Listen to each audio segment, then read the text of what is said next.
عالمی اخبار کے سامعین و ناظرین کی خدمت میں صفدر حمدانی کا سلام پہنچے۔ پاکستان میں اداروں کا تصادم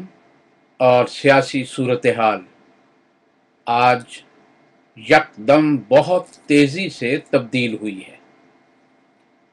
ایسے میں جو بہت بڑی بڑی تبدیلیاں ہوئی ہیں، اس میں سب سے بڑی تبدیلی یہ ہے کہ وزیر اعظم نے فوری طور پر سیکرٹری دفاع کو ان کے منصب سے فارغ کر دیا ہے اور اپنی نہایتی معتمد نرگس سیٹھی کو انہوں نے سیکرٹری دفاع مقرر کیا ہے، جو اس وقت سیکرٹری اسٹیبلشمنٹ بھی ہیں۔ اس کے ساتھ ہی جو بڑی چیز ہوئی ہے وہ یہ کہ ISPR کی طرف سے ایک بیان جاری ہوا ہے جس میں وزیر اعظم کے اس بیان کی تردید کی گئی ہے جس میں یہ کہا گیا تھا کہ فوج کے سربراہ اور ISI کے ڈائریکٹر جنرل کا بیان قانون اور آئین کے مطابق نہیں تھا اور وہ ان کی اجازت کے بغیر جمع کروایا گیا ہے۔ اس بیان میں فوج نے وزیر اعظم کے بیان پر بڑی شدید ریزنٹمنٹ کا اظہار کیا ہے۔ فوری طور پر ہی جو 111 برگیڈ ہے اس کے کمانڈر کو بھی چینج کیا گیا اور بریگیڈیئر سرفراز علی کو نیا کمانڈر مقرر کیا گیا ہے۔ دراصل یہ 111 برگیڈ وہی ہے جو اسلام آباد میں جب اس قسم کی کوئی تبدیلیاں ہوتی ہیں تو وہ اس میں بالکل سامنے رہ کر یہ کردار ادا کرتے ہیں۔ ISPR کی طرف سے جو جاری ہوا ہے بیان، اس میں ایک بات کو بڑے واضح طور پر کہا گیا ہے کہ فوج ملک کی انتظامی صورتحال میں براہ راست اس طرح سے شریک نہیں ہوگی اور وہ عدالت کی طرف رجوع کرے گی اور عدالت کے فیصلوں کو ہی تسلیم کرے گی۔ ایسے میں جب یہ میمو گیٹ کا سکینڈل چل رہا ہے، NRO کا مسئلہ چل رہا ہے اور بڑے واضح طور پر حکومت، خاص طور پر پیپلز پارٹی کے لوگ جو ہیں انہوں نے بالکل سپریم کورٹ کے سامنے کھڑے ہونے کا جیسے فیصلہ کیا، جو تازہ ترین اجلاس کل ایوان صدر میں ہوا ہے اور اس کے بعد کابینہ کا جو اجلاس ہوا ہے اس میں جنہیں ہم ہاکس کہتے ہیں وہ ایک مرتبہ پھر غالب آ گئے ہیں، جن میں بابر اعوان جیسے لوگ شامل ہیں، اور وہ لوگ اور ان کی آوازیں دب گئی ہیں جو اعتدال پسند طبقہ ہے اور جو چاہتا ہے کہ اداروں کا تصادم نہ ہو۔ جو اندرونی اطلاعات ہیں وزیر اعظم ہاؤس میں اور ایوان صدر میں ہونے والے اجلاسوں کی، وہ یہی ہیں کہ یہ انتہا پسند طبقے نے حکومت کو جیسے ہائی جیک کر لیا ہے اور اس پر فی الحال منوا لیا ہے کہ فوج کے سامنے بھی ڈٹ جایا جائے اور عدالت کے سامنے بھی ڈٹا جائے اور پھر ان کا مقابلہ کیا جائے۔ ایسے میں جب اداروں کا تصادم ہوگا تو آخر کار صورتحال وہی پیدا ہوگی جس کا خدشہ رہتا ہے پاکستان کے اندر، لیکن میں بڑی ایمانداری کے ساتھ اس بات کو کرنا چاہوں گا اپنے ناظرین کے ساتھ کہ یہ ہمیشہ آپ دیکھیے پاکستان کے سیاستدان ہیں جو ایسی سنگین صورتحال پیدا کر دیتے ہیں کہ حکومت تو خیر مشکل میں ہوتی ہے، مملکت بھی مشکل میں آ جاتی ہے۔ تو ایسے میں مملکت کو بچانے کے لیے حکومت کو ہر حالت میں قربان کرنا پڑتا ہے، اور ایسے میں مملکت کے اسٹیٹ کے دوسرے آرگنز جو ہیں جو مملکت کو بچا سکتے ہیں، آئین کو بچا سکتے ہیں، وہ سامنے آتے ہیں، اور ان میں ظاہر ہے فوج کا کردار ہمارے ہاں بہت زمانے سے اسی طرح رہا ہے اور اس کو آپ منفی نہیں کر سکتے۔ اب عدالت کے فیصلے جو ہیں، یہ بڑی عجیب سی صورتحال ہے کہ حکومت کے تقریباً تمام لوگ،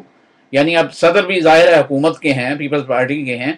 تو صدر سے لے کر اور نچلے لیول تک ہر آدمی جو ہے وہ آئین کی تشریح کر رہا ہے۔ دنیا میں کہیں بھی ایسا نہیں ہوتا، دنیا میں آئین و قانون کی تشریح سپریم کورٹ کرتا ہے، سپریم کورٹ ہی سپریم ہوتا ہے، سپریم کورٹ ہی فائنل ہوتا ہے۔ آپ سپریم کورٹ کے فیصلوں کو چیلنج کر سکتے ہیں، یہ استثناء ہر جگہ پہ موجود ہے، لیکن سپریم کورٹ کے فیصلوں کو یکسر عام آدمی کا رد کر دینا اور ان کی تصحیح کرنا اور ان کا مذاق اڑانا،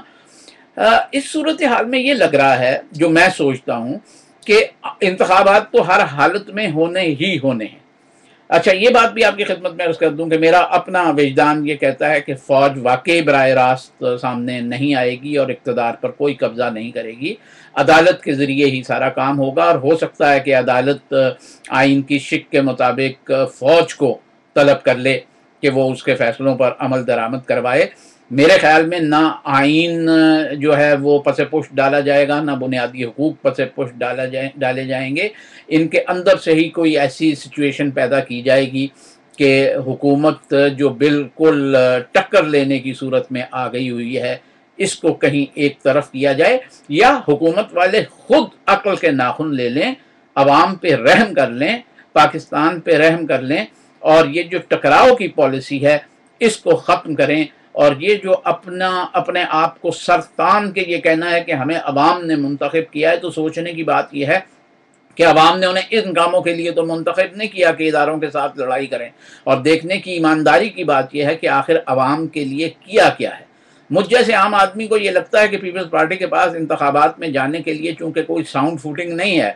اس لیے اب ان کے پاس یہی ایک طریقہ رہ گیا ہے، جیسے میں نے اپنے گزشتہ کالم میں بھی لکھا ہے کہ وہ سیاسی شہید بننا چاہتے ہیں، اور اسی شہادت کو باقی جو نام نہاد شہادتیں ہیں انہوں نے پیدا کی ہوئی ہیں، ایسی ایک قبر میں ایک اور اضافہ کرنا چاہتے ہیں کہ اس کو لے کے عوام میں جائیں، اپنے آپ کو مظلوم ثابت کریں، اور پھر شاید اس مظلومیت کے نام پر کوئی ووٹ حاصل کر سکیں۔ اسلام آباد کے ہائی کورٹ میں مولوی اقبال حیدر صاحب نے ایک پیٹیشن بھی دائر کر دی ہے۔ مولوی اقبال حیدر صاحب اکثر ایسی پیٹیشنز دائر کرتے رہتے ہیں کہ اطلاعات یہ ہیں، انہوں نے خدشہ یہ ظاہر کیا ہے کہ فوج کے سربراہ کو اور ISI کے سربراہ کو شاید حکومت ان کے عہدوں سے ہٹانا چاہتی ہے، تو انہوں نے ایک پیٹیشن دائر کر دی ہے کورٹ کے اندر، اسلام آباد ہائی کورٹ کے اندر۔ کہنے کی بات یہ ہے کہ صورتحال بہت تیزی سے بگڑتی ہوئی نظر آ رہی ہے۔ ایسے میں ISPR کے بیان کے مطابق ہی کور کمانڈر کا اجلاس بھی کل یعنی جمعرات کے روز طلب کر لیا گیا ہے، تو اس سے عام آدمی کی تشویش میں اضافہ ہوتا ہے، لیکن اسی بیان میں یہ کہہ کر، جیسے میں نے پہلے کہا، کہ بہت سے خدشات کو دور کرنے کی کوشش کی گئی ہے کہ فوج براہ راست انتظامی امور میں شامل نہیں ہوگی اور ایسا کوئی اقدام نہیں کرے گی، وہ عدلیہ کے فیصلوں کا احترام کرے گی۔ اب دیکھنا یہ ہے کہ جب تک میں آپ سے گفتگو کر رہا ہوں اس میں اتنی تبدیلیاں اتنی تیزی کے ساتھ آئی ہیں، اور اب مزید کیا تبدیلیاں آتی ہیں۔ ہماری دعا تو یہی ہے کہ پروردگار کرے کہ کوئی ایسی صورتحال نہ بنے جس میں ایک مرتبہ پھر سارے کا سارا نقصان جو ہے وہ عوام کا ہو۔ ان سیاستدانوں کا کیا ہے، یہ آج ایک پارٹی میں ہوتے ہیں، کل دوسری پارٹی میں چلے جاتے ہیں، اگر ملک سے ان کی حکومت ختم بھی ہوتی ہے تو یہ بڑے آرام سے اپنے ٹیچی کیس کے بغیر یا تو برطانیہ میں آ کے مقیم ہو جاتے ہیں یا پھر امریکہ چلے جاتے ہیں، کیونکہ ان کے گھر، پیسے، بینک بیلنس، بچے پڑھنا پڑھانا سب یہی ہیں۔ اصل مسئلہ عوام کا ہوتا ہے کہ عوام اور ملک کی ترقی جو ہے وہ ایک مرتبہ پھر 30 40 50 سال پیچھے چلی جاتی ہے۔ ہماری دعا یہ ہے کہ پروردگار کرے کہ حکمران ہوش کے ناخن لیں اور اداروں سے تصادم بند کریں، عدلیہ کا احترام کریں، اپنے جامع میں رہیں، اور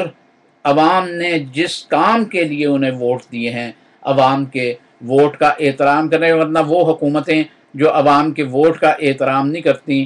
خود تاریخ ان کا احترام کبھی نہیں کیا کرتی۔ اجازت دیجئے، جو ہی کوئی نئی صورتحال پیدا ہوئی عالمی اخبار کی طرف سے آپ کی خدمت میں پھر حاضر ہوں گا۔ خدا حافظ و ناصر۔